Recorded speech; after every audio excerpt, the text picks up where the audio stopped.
Hello and welcome to this Million Tree Pledge new member interview. And today I've got Karin from U4L. And Karin, I'm going to jump straight in. Why did you guys take the Million Tree Pledge? Why was it important for you? So at U4L, we're an energy consultancy and we have a particular focus on helping businesses switch to green energy and helping them use less energy, all in the name of doing better for the planet. So we've been working with ecology for over a year now, planting trees, becoming a climate positive workforce.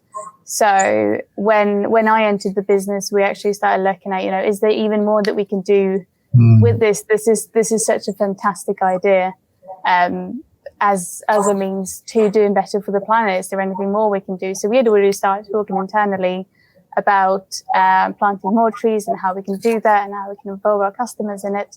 So then when I spotted the Million Tree Pledge on social media, I just thought this is perfect. This is a bunch of businesses who kind of thinks like us and have the similar sort of goals to us. So that's where we joined. Brilliant. And how big is U4L? How many employees do you have? So we are 7 at the moment. We're actually quite a small team, yeah. And then we have we've got quite close relationships with some like third parties, suppliers and contractors as well. So the family is a little bit bigger than that in some senses. But yeah, we're quite a small team, but we do surprisingly much and work with kind of surprisingly big companies for such a small business. Yeah, I mean, the first thing I want to say is that I think that's amazing. You must be one of our smallest members in terms of staff count. Do you know what I mean? Because it's quite incredible that a team of 7 people are planting 1 million trees. That's incredible. To pick you up on your final point about that, I mean, how many clients do you have? What sort of clients are they? We've got about 2,700 clients across the UK and businesses. So it's mainly business clients, and a lot of them are in hospitality. So lots of hotels, restaurants, pubs, that sort of thing. Also quite a few in healthcare and some in education. And some like retail, like hairdressers and those sort of things as well. Brilliant. And what exactly is the offering? Is it for sort of a hotel chain that they want to save money on their energy, but also go net zero as quickly as possible? Is that kind of the angle, or what's the sort of the offering here? Yeah, exactly. So the first thing we normally look at with a customer is we help them switch to renewable energy. Mm-hmm. And also what we can then do once they've done that is, especially for energy intensive businesses such as hotels and restaurants, for example, that use a ton of energy just from, keeping people warm through ovens and all those things. We look at things like how they can become more efficient. So could we look at their lighting, their heating? Could we look at kind of we have some really clever automation systems that kind of take the human factor out of, making sure things are turned off when they need to be turned off and that sort of thing. So what we're often finding is that we can reduce, especially for these kind of really intensive businesses, we can reduce their energy usage by as much as 20%. Which obviously makes a huge difference both to their bills and to their emissions. You help them get to zero all the way, or are you just sort of, just taking them from, we're just using a standard energy supplier and we're just running our business with no mindfulness on how we use energy? Or is your goal to get them right the way to net zero? Our goal would be to get them right the way to net zero. Obviously, different businesses have different goals. So if we can take people just one step of the way, that's great. If we can take them the full way, that's great. We've actually got kind of a 4-step process that we've tried to follow, where step 1 is switching them to renewable energy. Step 2 is looking at their emissions and carbon offsetting. Step 3 is helping them become more efficient. And step 4, if someone really wants to get into it, is things like generating their own electricity, so solar panels and that sort of thing. Amazing. And on top of that, you've got the Million Tree Pledge, right? So the profits that you guys make are getting reinvested into planting a whole forest of 1 million trees. Exactly, yeah. Have you had much feedback from your clients on the Million Tree Pledge at all? Yeah, actually, we've had quite a few. So one thing that we're doing is that every time we get a new client, or every time someone sort of renews with us, we plant 25 trees in their name. So we're always kind of got like that little touch point about the trees with absolutely everyone. And we also made a bit of an announcement, like a newsletter, when we joined the pledge. And we had a couple of people come back to us on that, going, "Oh, this sounds amazing. Can I plant trees as well?" So I think there's definitely an appetite there for people to do more for the environment. I think especially if you can kind of frame it and present it as in, because I think it can be a little bit overwhelming for people sometimes. Obviously, the environment is a huge issue, and like as a little business, what can you do? So if you can kind of frame it in a way that's like, look, we can all chip in. It doesn't have to be really, really difficult, or it's not going to completely break the bank. Obviously, it costs a bit, but you can do it to your own ability. Then a lot of people are actually quite interested in seeing if they can join and what they can do. Yeah, that's fascinating. I love that idea. I think that's something we should bring up to all the Millionaire Pledge members, to actually, when you get a new client, plant a lot of trees in their name, because it just brings them into the conversation and introduces them to the concept of tree planting and ecology. I'm mindful to learn about your journey, Karin, because obviously you're relatively new to U4L, but is environment something you've always been passionate about and interested in? Yeah, actually, I'm from Sweden originally, from the north of Sweden. So I think growing up, I was always very sort of close to nature. I spent lots of time in woods and on rivers and stuff. So it's always been such a natural part of my life. So I think just the thought that I think this is that something like 27 football pitches of forest are being chopped down every minute or something along those lines. And I think the thought of that is just absolutely awful. So being able to, like I've done with U4L here, so I've got a marketing background, so I've done sort of PR marketing throughout, and that's where I've got my degree as well. And my dream was always to be able to use those skills to promote something that's important. So being able to go in there and do that is really good. Oh, that's amazing. And what do you see the future for U4L? You said you've got 2,700 clients. Does it just keep growing in the sectors that you're in, or are you gonna? And is it mainly UK? Like, what's the big plan? It's mainly the UK at the moment.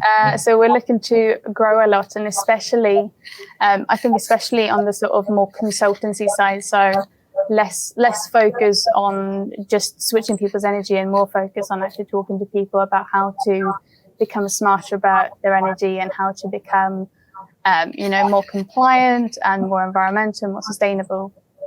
So side of the business quite a lot. Brilliant. So yeah, because I think you're right about the consultancy piece, and I think earlier on you said that there's certainly a sense of analysis paralysis, or a bit of confusion of where to start. So people watching this, they'll be scrolling on LinkedIn, they'll see this, they'll tune in and hopefully sort of continue to watch it. What would you say to those sort of people in business who are kind of, they want to get started somewhere, but they're not sure where to start? I think starting with your energy is a really, really good idea.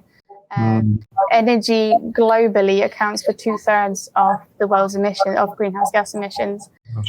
So if we can start there, just something as easy as switching to renewable energy, which has become, especially in the UK, increasingly easy and affordable, I think is a really, really good start. And then also looking at things like, single-use plastics, like how you handle your waste can make quite a big difference. And also reducing waste and becoming more efficient, just turning things off when they should be off, that sort of thing can make more of a difference than you might think. Is sort of every little helps, I think, with a lot of these things. I guess the challenge you must come across, and I'm imagining it's a lot of small business owners, or even large business owners, feel very stressed. There's time pressure, there's COVID, there's the recession and everything. I mean, I guess that's where you guys come in, right? You are the sort of people that can just take that off them. But I guess my question is so I'm seeing this with agencies, a lot of the people are starting to appoint a chief sustainability officer, or in our case at Fountain, I put a video out and got 10 of my guys to put their hands up and join the sustainability squad. Is that something that you see that there needs to be an in-house person or a champion in-house, or can it all just be outsourced to guys like you? I think both is really helpful. So particularly, if you're quite a small organization, you might not have the space to have someone to do that. So being able to outsource it to someone like us is really, really good. But something we're actually trying to talk to people a lot about as well is behavioral change. So if you have one person who kind of champions that behavioral change in a business, I think that can be really, really useful. Talk to me more about that, because it seems like such a big. I mean, it's almost that sums up the entire challenge we have with the climate crisis. That it's not a problem of intellect. We intellectually get what we need to do, but it seems to be a problem of will. That we just don't have the we can't rewire our brains quick enough to change our habits and our lifestyle. So is that something that you guys support with the behavioural change? Yeah. So I think a lot of the time, the changes that needs to be made aren't necessarily really difficult or complicated. I think a lot of times it's just reminding people that this is what you should be doing and kind of giving them simple steps, and maybe also giving them examples of what a difference that can make.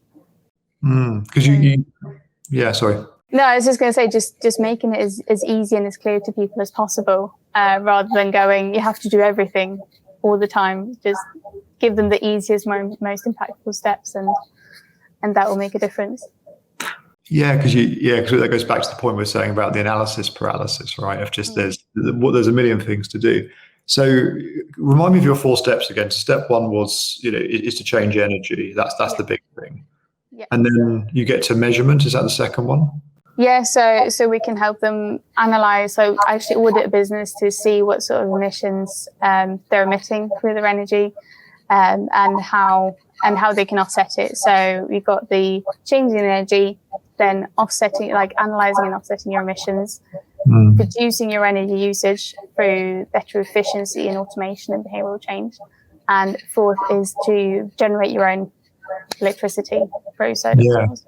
That gets to 0. And how many? I mean, do you have goals for clients of because it's almost the utopian world as everyone gets to level 4, right, where they've got solar panels on the roof, and obviously for not everyone that's practical. But I'd imagine restaurants and hotels and a lot of your clientele will have space to do that sort of thing. Is that a journey you tend to take people on, or is it more them saying, look, we just need to save money and begin this journey in the first instance, and it's something we can revisit over time?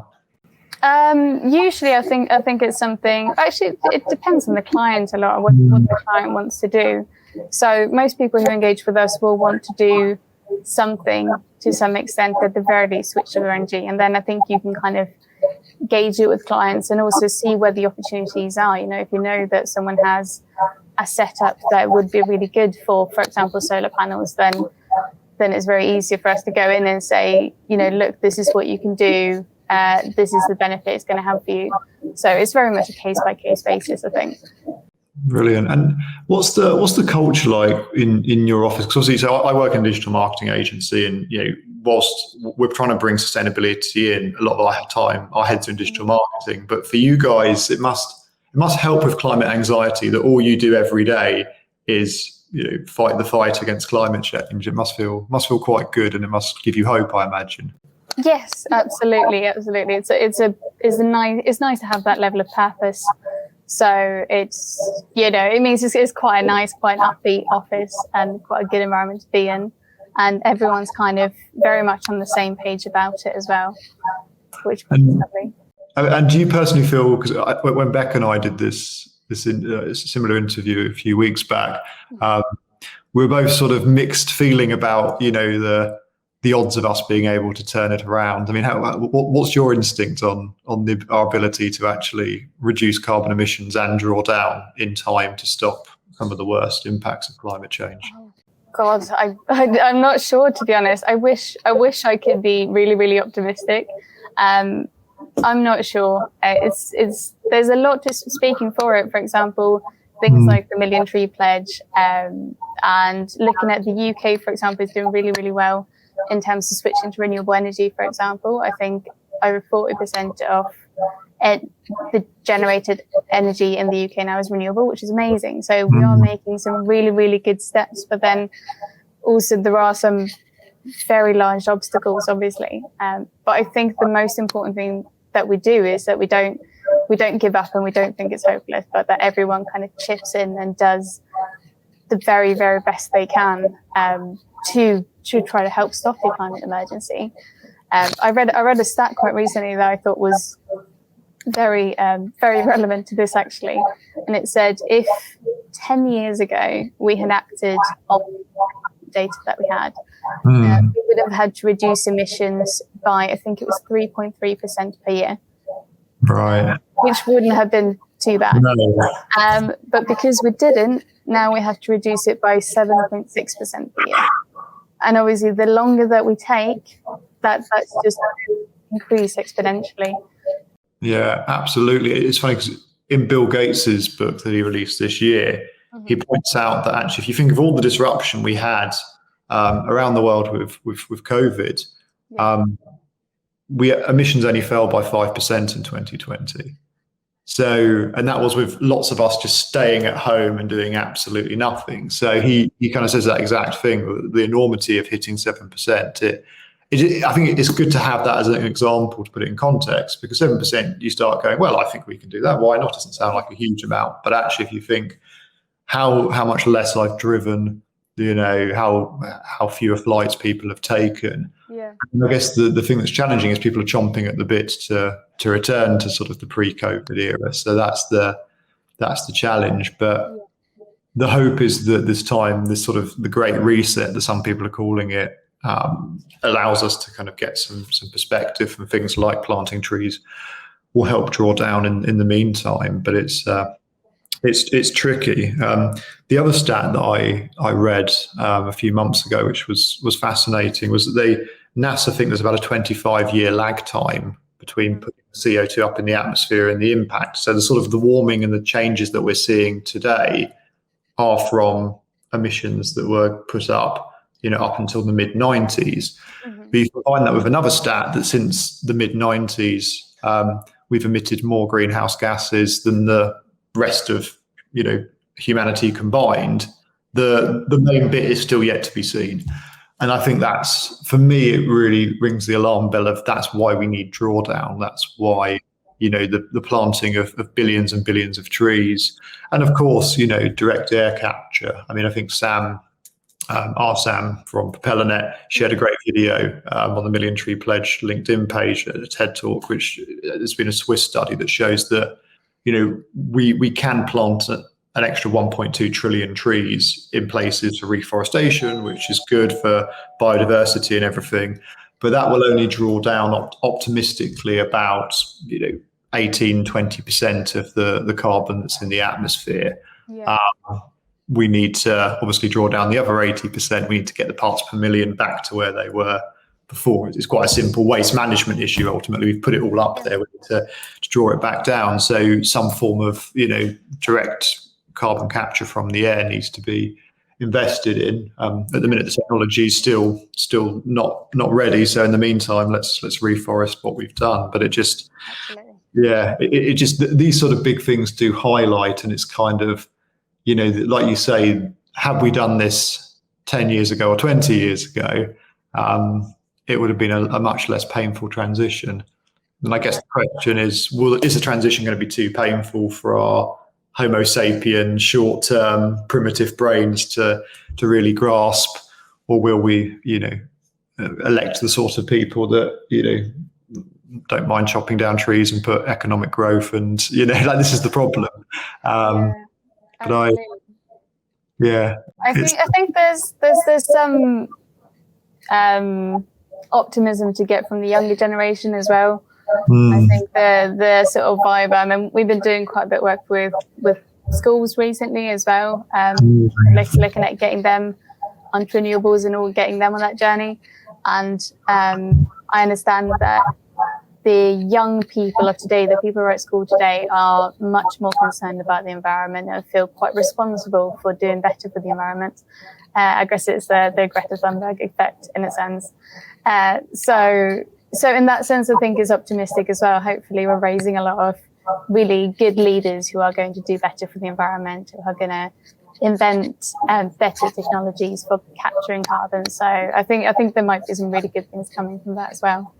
That makes me feel a lot better. And yeah, it made me realise that, you know, if it were the other way around, i.e., if there were apathy among young people and despair, then you'd think, gosh, we're in trouble here. But actually, the fact that, like you say, there's hope and there's, you know, passion to try and solve the problem, clean up their parents and grandparents' mess. It's good. So what is it? I'd love to just drill down on that a little bit because it sounds like a really interesting story. So do you personally go into the schools, or representatives from U4L go in and speak to young people, or what's exactly going on here? At the moment, it's mainly talking to schools, so actually talking to the people like the purchasing managers and the head teachers I see. about doing the same thing as we're doing for businesses effectively. There's a lot of schools, especially if you look at boarding schools, for example, has enormous energy uses. So there's so much work that can be done there.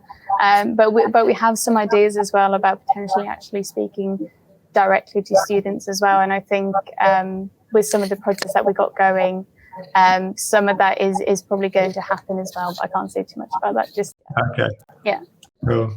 Oh well, that sounds great, and honestly, it's brilliant to have you guys as Millionaire Pledge members, because you're actually on the front line, really doing it, and it's so cool and inspiring. So thank you very much. Mindful of time, just to wrap up. What's the best way for someone to get in touch with you or U4L? Is it just submit an inquiry through the website, or what's the best way if anyone wants to talk about using you guys and, you know, actually beginning that journey of the 4 steps that you've outlined in this video? The easiest way is probably just to have a look at our website, which is u4luk.com. You can get more information there about what we do. There are forms that you can fill in if you want to get in touch with us. We've got a phone number on there and everything. We're also on social media. If someone wants to check us out on like LinkedIn or Instagram, we talk quite a lot about what we do, as well as kind of share stuff about current like climate issues and the role of energy in climate as well. So there's quite a bit of interesting information being shared there as well. Yeah, I follow you guys on LinkedIn, and yeah, I really like some of your posts and stuff. So it's good. Cool. Well, thank you so much for your time today. I hope everyone who's watching this found it both interesting, but most of all useful in the fight against climate change. So thank you very much, Karin. Thank you so much for having me.